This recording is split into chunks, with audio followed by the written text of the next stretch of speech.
صاحب ہدایہ نے اس مسئلے کو ذکر فرمایا کہ کچھ لوگ اگر شطرنج کھیل رہے ہوں، شطرنج کھیلنا گناہ کی بات ہے، وہ گناہ کر رہے ہیں، شطرنج کھیل رہے ہیں، تاش کھیل رہے ہیں مثلا، تو اس میں مبتلا ہے، مسلمان ہیں، اب ان کے پاس سے اگر آپ گزریں تو ان مسلمانوں کو سلام کریں یا نہ کریں، یہ ایک سوال اٹھتا ہے۔ ظاہر ہے کہ وہ شطرنج کھیل رہے ہیں، وہ تو گناہ کے اندر مبتلا ہیں، اور گناہ کے اندر مبتلا لوگوں کو آپ سلامتی کی دعا دے کے جا رہے ہیں، السلام علیکم، اللہ تمہیں سلامت رکھے، یہ تو سینس نہیں بنتی نا۔ تو کیا کریں؟ مسلمان کو سلام کرنے کا بھی حکم ہے کہ جو بیٹھے ہوئے ہیں ان کو چلنے والا، کھڑا ہونے والا سلام کرے، تو کیا کریں؟ اللہ اکبر۔ صاحبین، امام اعظم ابو حنیفہ کے شاگرد امام ابو یوسف اور امام محمد، یہ صاحبین کہلاتے ہیں، ان کے شاگرد ہیں۔ صاحبین کہتے ہیں کہ ان کو سلام نہ کرے، اس لیے کہ وہ گناہ کے اندر معصیت میں ہیں، اور معصیت والوں کو آپ جو ہے ان کو السلام علیکم کر کے سلامتی کی دعا دے رہے ہیں۔ یہ تو گویا کہ آپ ان کو سپورٹ کر رہے ہیں۔ اور ولا تعاونوا بالاسم والعدوان، یہ قرآن کا حکم ہے، گناہ کے اندر تعاون کی اجازت نہیں ہے، یہ تو گویا کہ آپ کی طرف سے سپورٹ ہو گئی۔ لہذا آپ غصے سے بات سے نکل جائیں، غصے سے گزر جائیں، سلام نہ کریں، یہ کہا۔ اللہ اکبر۔ امام اعظم ابو حنیفہ رحمۃ اللہ علیہ، ہمارے استاد جب پڑھایا کرتے تھے تو فرماتے تھے ہن بابے دی سنو۔ امام اعظم کو کہتے بابا، ظاہر شاگرد تو بڑی نکتے کی بات کر رہے ہیں، اب میرے تیرے جیسے کہتے ہیں یہ بات تو صحیح ہے یار، وہ گناہ معصیت میں ہم کیوں سلامتی کی دعا کریں؟ زبردست، صحیح کہا یار۔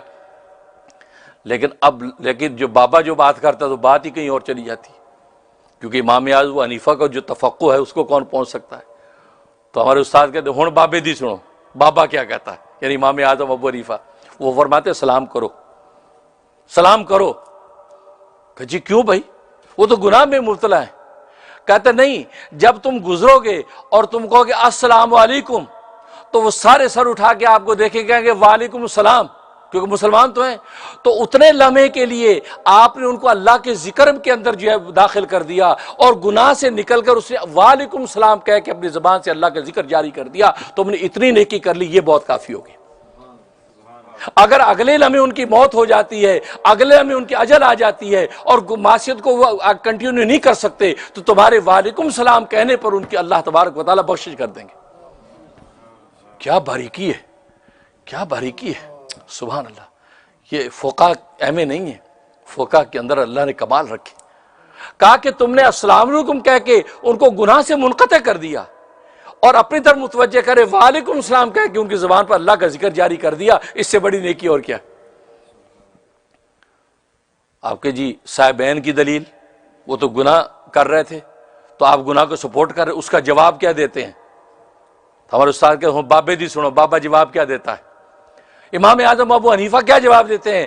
کہا کہ بات اصل میں یہ ہے کہ آپ کا ناراض ہو کے پاس سے گزرنا ان کے یہاں کوئی اہمیت نہیں رکھتا، اس لیے کہ ایک اجنبی کے پاس سے ناراض ہو کے گزر جائے، اس اجنبی کو آپ کی ناراضگی کی کیا پرواہ ہے؟ کیا آپ کون ہے بھائی؟ کوئی کہا جی انہوں نے آپ کو سلام نہیں کیا، یہ آپ سے ناراض ہو کے گئے، وہ کہنا ہوندا پھر ناراض، ساڑھا چاچا لگ رہا ہے، یہی کہیں گے نا۔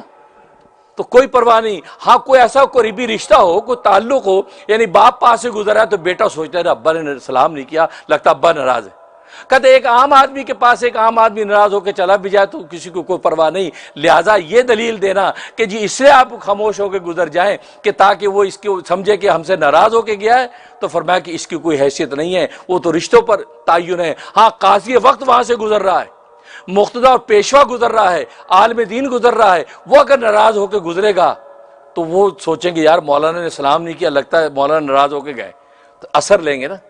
تو لہٰذا اس کو قاعدہ کلیہ نہیں بنایا جا سکتا کہ آپ یہ کہیں گے جی سلام کر کیے بغیر گزر جاؤ، اس لیے کہ کسی عام آدمی کو عام آدمی کی ناراضگی کی پرواہ نہیں ہے۔ لہٰذا سلام جب کرو گے اتنے وقت کے لیے اس کو گناہ سے تم نکال کر اللہ کے ذکر میں لگا دو گے، اس سے بڑی اور نیکی کیا ہو سکتی؟